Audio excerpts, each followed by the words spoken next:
कहानी की शुरुआत होती है एक ग्रुप एक्सप्लोरर की टीम से जो साउथ अटलांटिक ओशन के बीच में होते हैं। उस शिप पर डेविड नाम का एक वेदर ऑफिसर था जो मौसम का हाल बताता है। वो लोग एक ऐसे आइलैंड की तरफ जा रहे थे जो समंदर के बीचों बीच मौजूद था। सरकार ने डेविड को वहां इसलिए भेजा था ताकि वो उस आइलैंड के बदलते मौसम का ऑब्जर्वेशन कर सके। डेविड को लगभग 1 साल तक वहां रुकना था मौसम का डेटा कलेक्ट करने के लिए। पूरा साल मौसम का डेटा कलेक्ट करने के बाद फिर उसे वापस लौट आना था। डेविड को साल भर का खाना और जरूरत का सारा सामान दे दिया गया था। कई दिन के सफर के बाद आखिरकार वो आइलैंड तक पहुंच गए। वो लोग बोट की मदद से उस आइलैंड पर उतरे। ये आइलैंड पूरी तरह से वीरान था, जहां एक परिंदा भी दिखाई नहीं दे रहा था। उस आइलैंड पर एक लाइट हाउस और एक छोटा सा घर था जहां डेविड को रहना था, क्योंकि इससे पहले भी एक रॉबर्ट नाम का वेदर ऑफिसर यहाँ रहता था। लेकिन अब उसकी ड्यूटी का वक्त खत्म हो चुका था। उसने 1 साल तक अकेले उस आइलैंड पर रहकर मौसम का डेटा कलेक्ट किया। अब उसकी जगह डेविड यहाँ पूरा साल मौसम का डेटा कलेक्ट करने के लिए रहेगा और वो पुराना ऑफिसर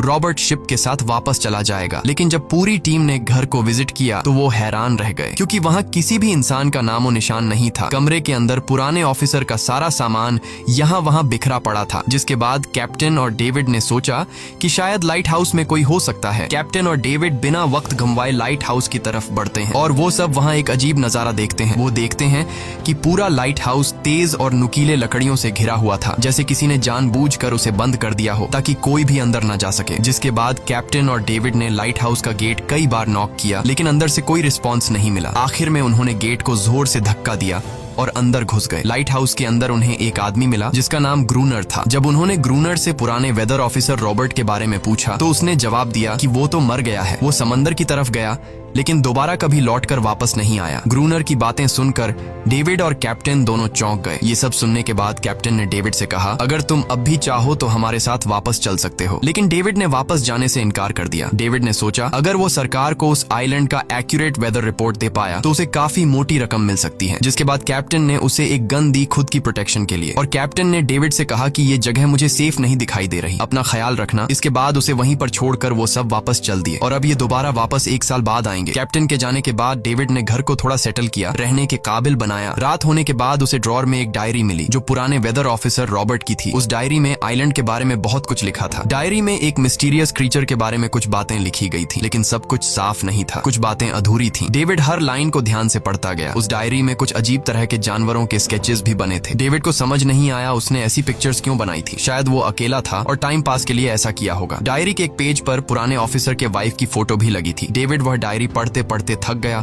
और धीरे धीरे उसकी आंख लग गई। अगली सुबह डेविड ने मौसम का डेटा कलेक्ट करना शुरू कर दिया, लेकिन समंदर के पास पहुंचते ही उसके कदम रुक गए। उसने देखा कि चट्टानों के बीच कुछ पत्थर अजीब तरीके से सजाए गए हैं और उनके बीच शेल्स रखे थे अजीब से पैटर्न में। डेविड ने सोचा शायद ये सब ग्रूनर ने किया है। वो ये सोचकर दोबारा अपने काम में लग गया। काम के दौरान जब उसने दूरबीन से लाइट हाउस की तरफ देखा तो उसे ग्रूनर के साथ एक और इंसान भी दिखाई दिया, लेकिन पलक झपकते ही वो गायब हो गया। डेविड ने दोबारा उसे देखने की कोशिश की, लेकिन फिर उसे लगा कि ये उसका वहम है। रात को डेविड अपने काम में बिजी था, तभी दरवाजे पर नॉक हुआ। उसे लगा कि शायद ये ग्रूनर है। डेविड ने उसका नाम पुकारा, लेकिन कोई जवाब नहीं मिला। हाथ में लैंप लेकर जैसे ही डेविड दरवाजे की तरफ बढ़ा तो उसके कानों में कुछ अजीब सी आवाजें गूंजने लगीं जो किसी इंसान की बिल्कुल भी नहीं थी। और फिर उसने देखा गेट के नीचे से किसी अजीबोगरीब क्रीचर का हाथ अंदर आने की कोशिश कर रहा है। वो इंसान का हाथ बिल्कुल भी नहीं था। ये देखकर डेविड के पांव तले जमीन ही खिसक गई। वो तुरंत बेसमेंट की तरफ भागा और वहां जाकर छुप गया। कुछ ही देर में वो मिस्टीरियस क्रीचर घर के अंदर घुस चुकी थी। वह छुप छुप कर डेविड को ढूंढ रही थी और डेविड बेसमेंट के एक छोटे से दरार से उसे देखने लगा। डेविड की हलचल से उस क्रीचर ने डेविड को देख लिया, जिसके बाद वो क्रीचर डेविड को मारने के लिए तेजी से उसकी तरफ भागा और दरार से उसे पकड़ने की कोशिश करने लगा। तो डेविड ने खुद को बचाने के लिए फौरन चाकू उठाकर उसकी आंख में दे मारा। वो क्रीचर चीख के भाग गई, लेकिन वो कभी भी वापस आ सकती थी। और डेविड के दिमाग में ये बात कंफर्म हो गई कि जो डायरी में क्रीचर के बारे में बात लिखी थी वह सच है। डर के मारे वो पूरी रात सो न सका। अगली सुबह जब डेविड घर से बाहर गया तो उसने रेत पर कुछ पैरों के निशान देखे जो किसी इंसान के बिल्कुल भी नहीं थे। वो निशान सीधे समंदर की तरफ जाकर खत्म हो गए थे। अब डेविड को सब समझ आ गया था कि क्यों ग्रूनर ने लाइट हाउस के चारों ओर नुकीली लकड़ियां लगाई हैं। अब डेविड जान गया कि अगर मैं इस घर में रहूंगा तो वो क्रीचर मुझे कभी भी मार सकते हैं। डर के मारे डेविड लाइट हाउस की तरफ दौड़ता है और ग्रूनर को चिल्लाकर कहता है, गेट गेट खोलो, मुझे अंदर आना है। लेकिन ग्रूनर उसे अंदर नहीं आने देता और कहता है तुझे शिप के साथ लौट जाना चाहिए था। डेविड निराश होकर वापस लौटता है क्योंकि क्रोनर उसे लाइट हाउस के करीब भी नहीं देखना चाहता था। वो उसके ऊपर पानी गिराकर उसे दूर जाने को कहता है। अब उसे खुद ही कुछ करना होगा। उसने घर की हर एक विंडो को लकड़ी से बंद कर दिया, चारों तरफ नुकीली लकड़ियों से घेरा बनाया और गेट के बाहर पुराने कागज और किताबें रखी। फिर उन पर तेल छिड़क दिया ताकि अगर वो क्रीचर वापस आए तो उसे आग से डराकर भगाया जा सके। लेकिन एक बात थी जो डेविड अब तक नहीं जानता था और ये बात उसे आज रात पता चलने वाली थी। खुशकिस्मती से उसे घर के अंदर एक पुराना बॉक्स मिला। उस बॉक्स में एक गन थी और बहुत सारी बुलेट्स। ये देखकर उसे जिंदा रहने की थोड़ी सी उम्मीद मिली। जैसे जैसे सूरज ढलने लगा, डेविड के दिल में डर बढ़ने लगा। कुछ ही देर में चारों तरफ रात का अंधेरा छा गया। डेविड गन हाथ में लिए घर के एक कोने में चुपचाप बैठा था। उसकी दिल की धड़कनें तेज थीं। तभी एक अजीब आवाज सुनाई दी और जब डेविड ने खिड़की से छुपकर समंदर की तरफ देखा तो जैसे उसके पैरों के नीचे से जमीन ही खिसक गई। उसने देखा कि सिर्फ एक नहीं बल्कि पानी में से कई सारी वही अजीबोगरीब क्रीचर्स उसकी तरफ बढ़ रही हैं। कुछ ही देर में वो सब इकट्ठा होकर कमरे का गेट तोड़ने की कोशिश करने लगे। डेविड ने तुरंत गोलियां चलानी शुरू की, जिनमें से कुछ क्रीचर्स गिरकर मर गए। डेविड को लगा कि गोली की आवाज सुनने के बाद वो डरकर भाग जाएंगे, लेकिन अपने साथियों को मरता हुआ देखकर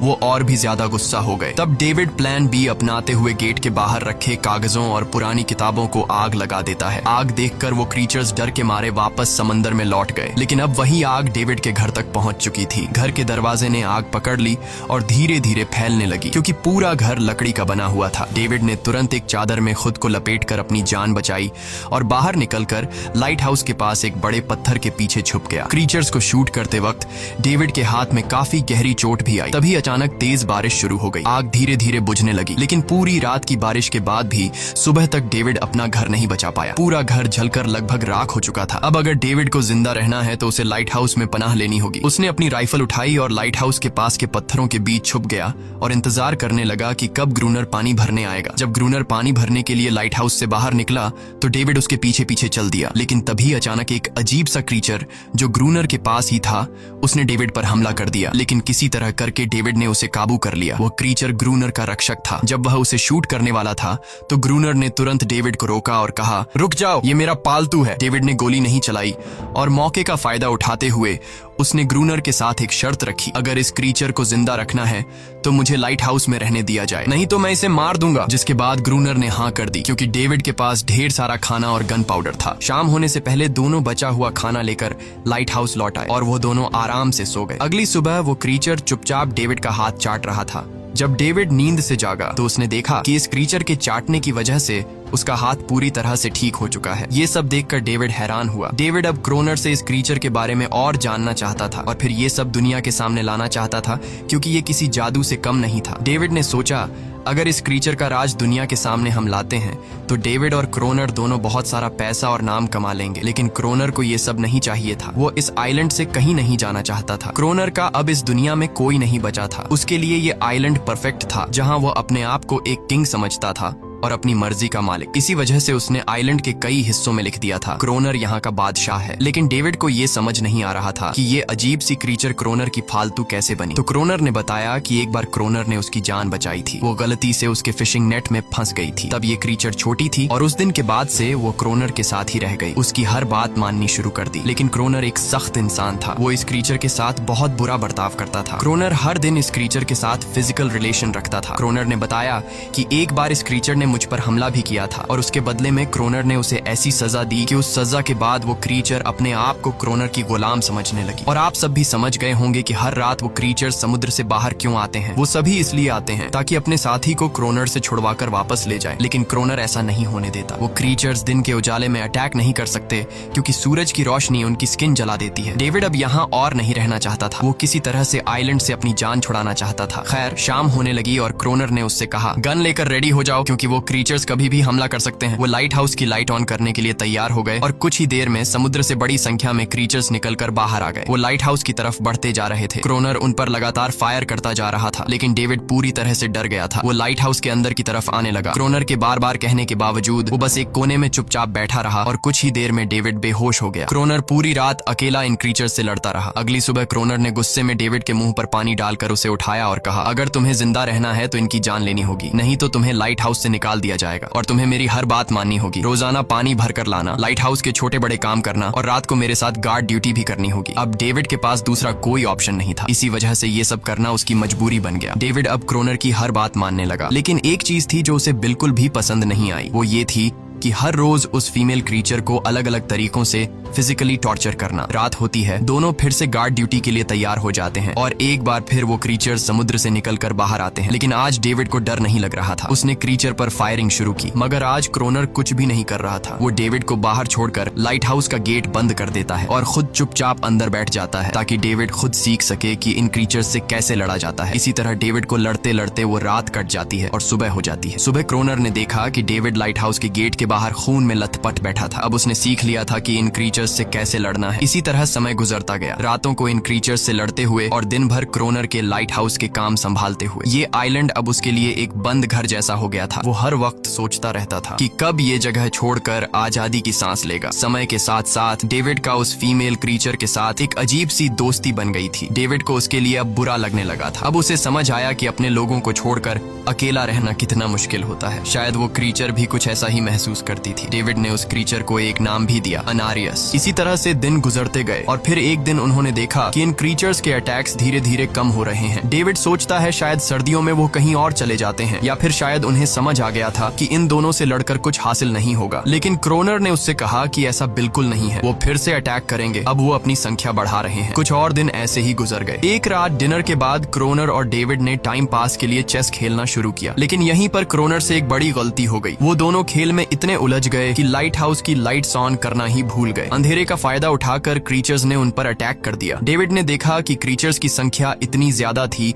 कि दो लोग मिलकर भी ज्यादा देर तक नहीं लड़ सकते थे और इस बार उनके पास कोई प्लानिंग भी नहीं थी। गन्स की बुलेट्स भी ऑलमोस्ट खत्म हो चुकी थी। किसी तरह बचते बचाते वो लाइट हाउस के टॉप तक पहुंच गए, लेकिन इस बीच क्रोनर के पैर में गहरी चोट आ गई। वो क्रीचर्स आज उन पर भारी पड़ गए थे। दोनों को लगा कि आज उनकी मौत पक्की है, लेकिन खुशकिस्मती से सुबह हो गई। जैसे ही सूरज धीरे धीरे उभरता है, वो क्रीचर्स लाइट हाउस छोड़कर समुद्र में वापस चले जाते हैं। कड़कती धूप निकलने के बाद एनेरियस क्रोनर के जख्म को ठीक करने की कोशिश करती है, लेकिन अब तक डेविड को समझ आ चुका था कि वो इन क्रीचर्स के साथ ये लड़ाई जीत नहीं सकते। बुलेट्स भी अब खत्म होने के करीब हैं। उनके पास खाना भी इतना नहीं है कि वो ज्यादा देर तक चल सके। लकीली अगले दिन जब डेविड लाइट हाउस के बाहर इधर उधर घूम रहा था तो उसने समुद्र में एक जहाज देखा। वो जल्दी से अंदर से फ्लेयर गन लाया और जहाज को सिग्नल देने गया, लेकिन क्रोनर ने उसे रोक दिया क्योंकि वो नहीं चाहता था कि डेविड यहाँ से जाए। उसी वक्त अनारियस ने क्रोनर पर हमला कर दिया। वो डेविड को क्रोनर से बचाना चाहती थी। क्रोनर किसी को भी ये आइलैंड छोड़ने नहीं देना चाहता था। ये आइलैंड उसकी अपनी दुनिया थी जहाँ वो एक किंग की तरह रहता था। वो डेविड को भी जाने नहीं देना चाहता था। इतने समय से अकेला रहने के बाद अब उसके पास कोई था जिससे वो बात कर सकता था, और अगर डेविड उस शिप में वापस चला गया तो वो वहाँ जाकर सबको एनेरियस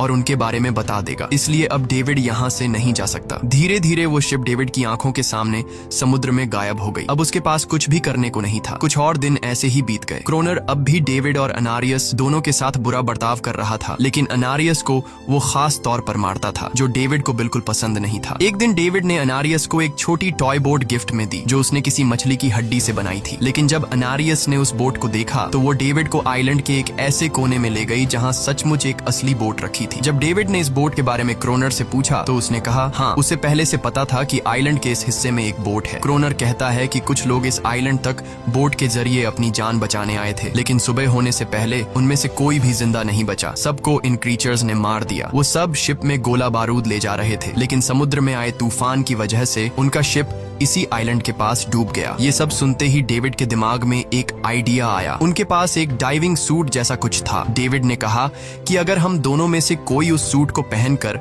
समुद्र के उस हिस्से में जाए जहां वो शिप डूबी थी, तो हो सकता है उन्हें कुछ बुलेट्स या डायनामाइट मिल जाए जिससे इन क्रीचर्स से लड़ना आसान हो जाए। लेकिन क्रोनर ने इस बात को मानने से इनकार कर दिया, पर डेविड अपनी जान को खतरे में डालकर ये काम करने को तैयार था। कुछ और दिन ऐसे ही गुजर गए। डेविड और अनारियस के बीच एक गहरा कनेक्शन बन गया। डेविड डेविड उसे पसंद करने लगा था। इन दोनों को रोमांस करते हुए ये सब क्रोनर ने चुपके से देख लिया। क्रोनर को लगा कि अनारियस उसे छिन जाएगी, इसलिए डेविड को रास्ते से हटाना पड़ेगा। अगले दिन क्रोनर खुद डेविड की बात मानने को तैयार हो जाता है। वो डेविड से कहता है, ठीक है, तुम सूट पहनकर नीचे पानी में जाओगे और वहाँ ढेर सारा RDX कलेक्ट करोगे, फिर मैं तुम्हें बोट से ऊपर की तरफ खींच लूंगा। लेकिन क्रोनर का असली इरादा कुछ और ही था। वो चाहता था कि डेविड उसकी मदद से समुद्र के नीचे रखे डायनामाइट के बॉक्सेस वापस सरफेस तक ले आए और उसके बाद उसे वही समंदर में अकेला छोड़ दे ताकि वो क्रिएचर्स उसे मार दें। इस तरह डायनामाइट भी उसके पास आ जाएगा और अनारियस फिर से उसकी गुलाम बन जाएगी। वो दोनों बोट में बैठकर उस जगह पहुंच गए जहां शिप पानी में डूबा था। डेविड ने डाइविंग सूट पहना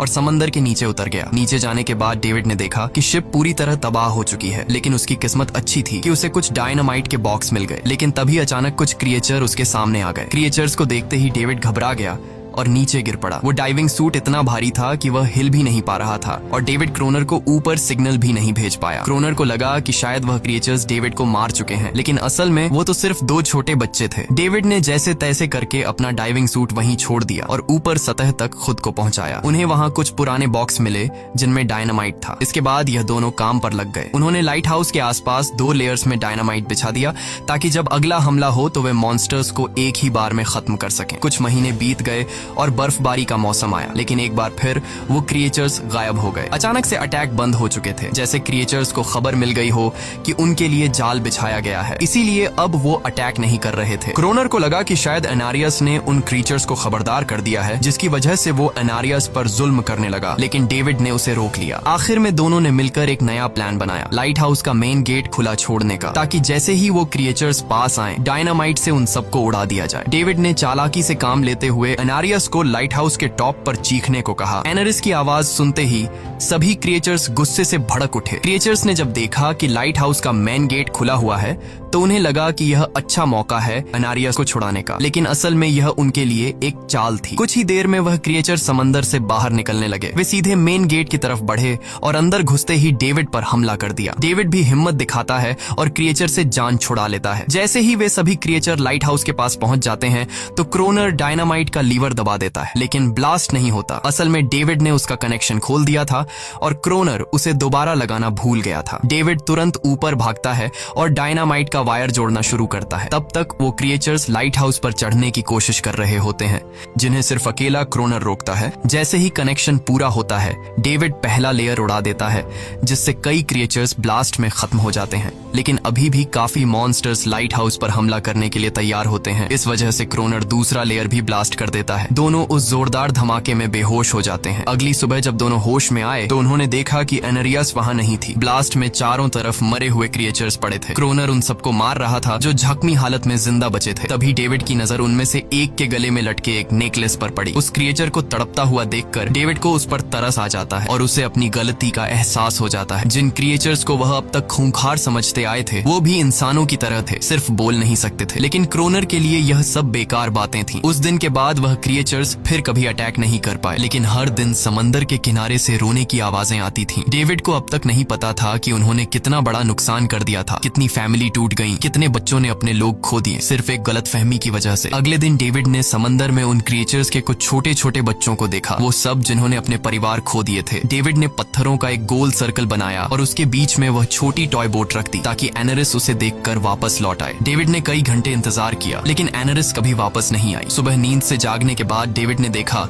कि क्रोनर सो रहा है। क्रोनर के पास कुछ पुरानी चीजें रखी थीं, उनमें एक पुरानी तस्वीर भी थी और जैसे ही डेविड ने उस तस्वीर को देखा वह हैरान रह गया। वह लड़की जिसका फोटो उसने पहले दिन पुराने ऑफिसर रॉबर्ट की डायरी में देखा था वह कोई और नहीं बल्कि क्रोनर की पत्नी थी और फोटो में क्रोनर उसके साथ खड़ा था। असल में 1 साल पहले आए वेदर ऑफिसर रॉबर्ट मरा नहीं, बल्कि उसने अपनी पहचान बदल दी थी, यानी क्रोनर ही वेदर ऑफिसर रॉबर्ट है। बस उसने अपना नाम बदल लिया था क्योंकि अब वह कभी इस आइलैंड को छोड़ना नहीं चाहता था। ये सब देखकर डेविड ने भी यह उम्मीद छोड़ दी कि वह कभी इस आइलैंड से जा पाएगा। अगले दिन शाम को जब डेविड समंदर के किनारे गया उसने देखा कि उस सर्कल में रखी छोटी बोट अब वहां नहीं नहीं थी, लेकिन उसी जगह पर उसने एक क्रीचर का छोटा सा बच्चा देखा जिसके हाथों में वह बोट थी। डेविड ने अपने हाथ में जलती हुई लकड़ी को उस सर्कल के बीच में फेंक दिया ताकि वह दिखा सके कि उसका इरादा लड़ने का नहीं है और उसे किसी को खतरा महसूस न हो। वह उनके साथ दोस्ती करना चाहता था। कुछ ही देर बाद समंदर की लहरों से एनारिस निकलती है और उसके पीछे पूरा क्रीचर्स का ग्रुप भी समंदर से बाहर आता है, लेकिन इस बार कोई भी डेविड पर अटैक नहीं करता क्योंकि वे भी अब शांति चाहते हैं। उनका इरादा सिर्फ एक सुरक्षित जगह पाने का था अपने बच्चों के लिए। लेकिन तभी वहां क्रोनर हाथ में बंदूक लिए पहुंच जाता है। क्रोनर को लगता है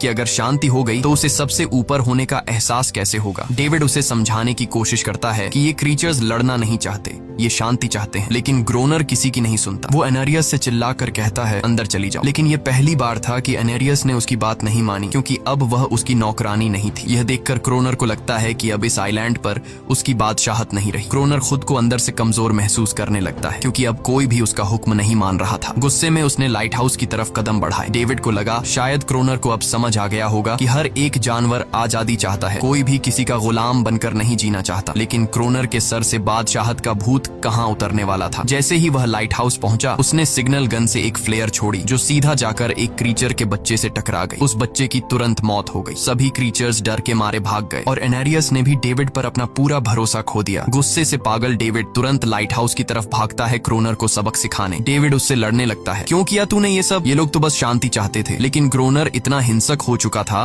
कि उसने डेविड को मारने का फैसला कर लिया। वह हाथ में लोहे का रॉड लेकर जैसे ही डेविड पर वार करने जा रहा था, डेविड ने उसे उसके असली नाम से पुकारा और कहा, रुक जाओ रॉबर्ट, तुम खूनी नहीं हो। ये सुनकर क्रोनर एकदम रुक गया। असल में रॉबर्ट ऐसा इंसान कभी था ही नहीं। इस आइलैंड पर आने के बाद अकेले रहने की वजह से उसकी मेंटल हेल्थ बिगड़ चुकी थी। अकेलापन, अपनी पत्नी की मौत और गहरा डिप्रेशन, इन सब ने उसे ऐसा बना दिया था। वह असल में कोई किलर नहीं था, वह एक अच्छा इंसान था। क्रोनर को एहसास हुआ कि ये क्रीचर्स कभी लड़ना नहीं चाहते थे, वे बस शांति चाहते थे। क्रोनर ने उन्हें सिर्फ इसलिए मारा ताकि वह खुद को पावरफुल दिखा सके और अब क्रोनर को अपनी गलती का एहसास हो चुका था। इसीलिए उसने खुद को उन क्रीचर्स के सामने सरेंडर कर दिया और कुछ ही पलों में उन्होंने उसे मार दिया। डेविड लाइट हाउस के अंदर खुद को लॉक कर लेता है। समय ऐसे ही बीतता चला जाता है और 1 साल बाद आइलैंड पर एक गवर्नमेंट अफसर आता है, साथ में एक नया वेदर ऑफिसर भी होता है। अब नए गवर्नमेंट अफसर ने इस आइलैंड पर वेदर मॉनिटर की ड्यूटी करनी थी। जब कैप्टन पिछले अफसर के बारे में डेविड से पूछता है तो डेविड भी वही बात करता है कि वह पानी की तरफ गया था लेकिन कभी वापस नहीं आया और वेदर ऑफिसर को भी लगता है कि डेविड ही क्रोनर है। डेविड ने भी उनकी इस गलतफहमी को ठीक नहीं किया। वह चुपचाप बालकनी पर गया और खड़ा हो गया बिना कुछ कहे, क्योंकि अब वह भी इस आइलैंड को छोड़ना नहीं चाहता था, बिल्कुल क्रोनर की तरह। इसी दौरान एनेरिस भी अपने परिवार के साथ खुश थी। अब उन्हें किसी क्रोनर जैसे आदमी का डर नहीं था। अब वे आइलैंड पर भी और समंदर में भी आजादी से जी सकते थे। इसी के साथ कहानी खत्म हो जाती है। अगर वीडियो आपको अच्छी लगी हो तो हमारे चैनल को जरूर सब्सक्राइब कीजिए।